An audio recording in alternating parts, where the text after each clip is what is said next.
If someone's cruel words hit you harder than they should have this week, or if you're tired of reacting to old pain instead of understanding it, this integration will help you recognize when attacks become mirrors and how to use them as doorways to the healing that's finally ready to happen. This week felt personal, but not in the way you might think. It wasn't just about someone lashing out. It was about something deeper being revealed, a core wound I thought I'd already healed, but that had stayed quietly alive beneath the surface. On Sunday, I shared the moment a friend turned cruel. It wasn't just about the words he used, it was the way he knew where to aim, how he pulled the most painful narratives I've ever carried and flung them back at me like truth. It was triggering, it was disabling, but it was also a mirror.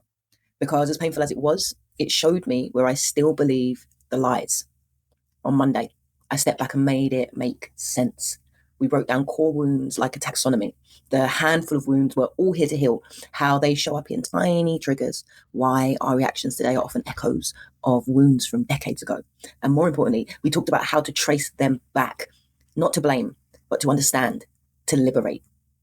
Then on Thursday, we dropped into the body, not to mentally understand the wound, but to feel it, to locate it, to ask it, what are you trying to tell me? When did this start? What do you need from me now? Because real healing doesn't come from analyzing your trauma. It comes from witnessing it, feeling it, and loving the part of you that's still frozen in that old pain. So here's your reflection for today. What did you discover about your wound this week? And how would you treat yourself differently if you believed it's been repeating, not because you're broken, but because you're finally ready to heal it? Drop it in the comments.